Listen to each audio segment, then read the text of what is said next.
Chapter 36. Why do I address you myself?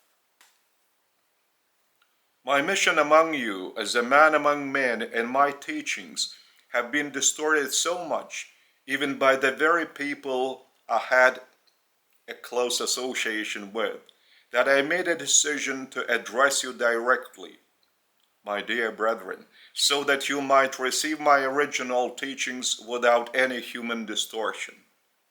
The receiver of my teachings and explanations does not add anything on his own part. He is ready to take down only what I am transmitting through his mind by means of his superconsciousness. He starts taking down the text at 6 o'clock every morning. He has read my teaching transmitted in English through a sister of mine in Africa, who has been prepared for this by me. He desires to translate these messages of mine into Lithuanian, so that the brethren of his nation might also get acquainted with them.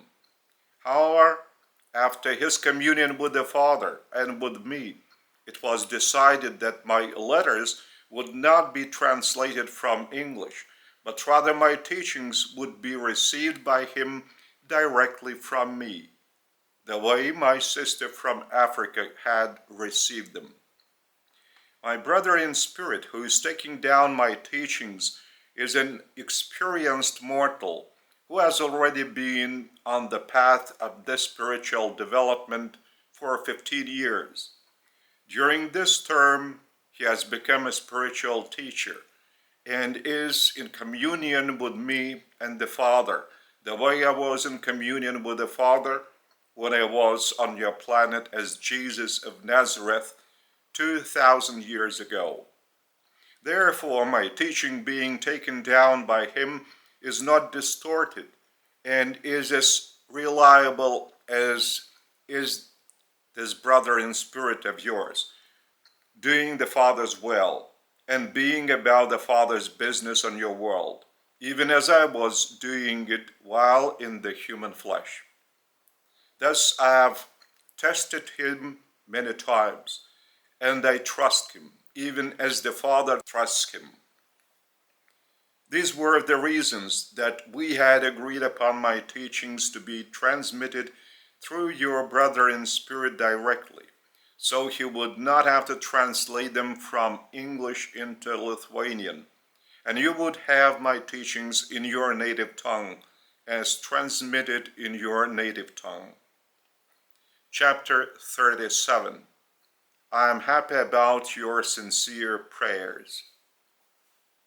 My dear brethren, I am sincerely grateful to you that my name is so cordially and so often mentioned in your country, that my name inspires good thoughts and incites many of you to do good deeds.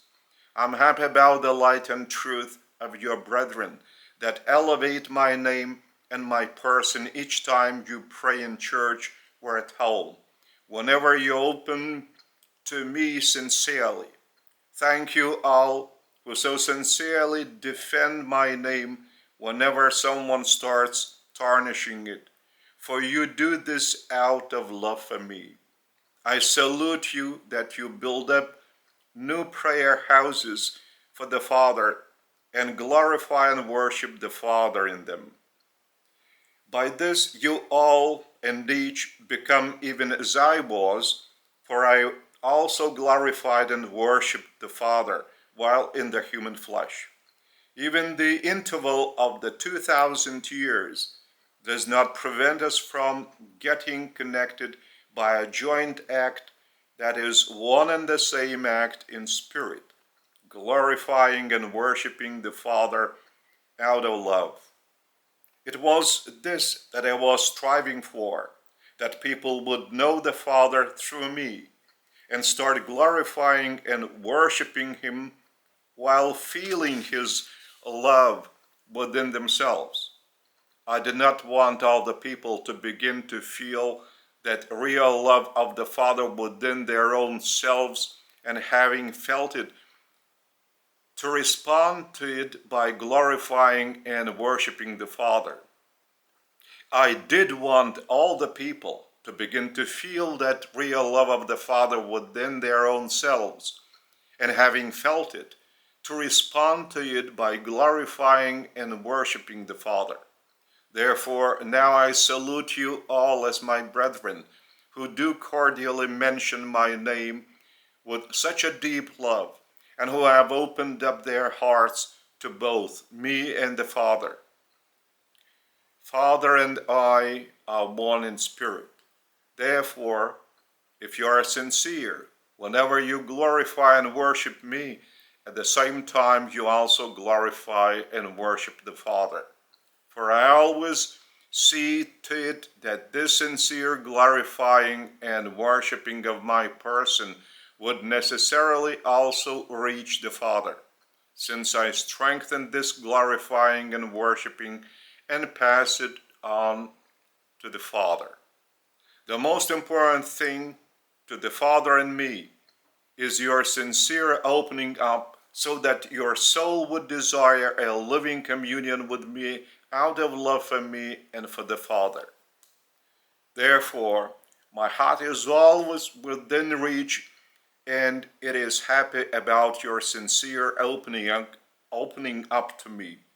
It is even happier when you sincerely pour out to me your problems and hardships, your pain and suffering, your sorrow and despair.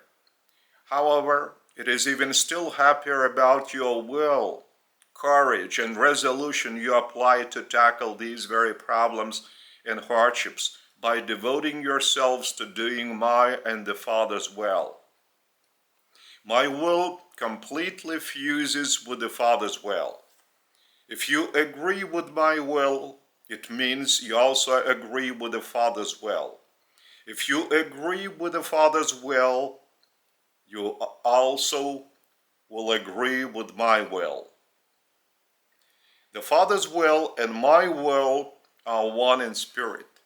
And whenever you agree with the Father's will or with my will, then your will also becomes one in spirit with the Father's will or with my will.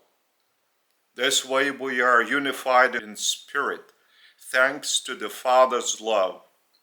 Only this type of bond is living, vital, and creative.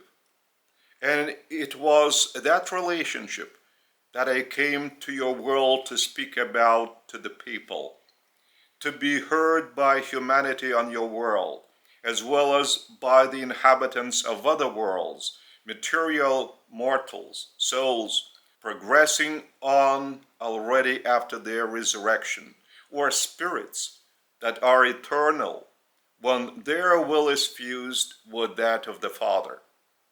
I came to this world to enlighten people by love and truth, goodness and beauty, mercy and service.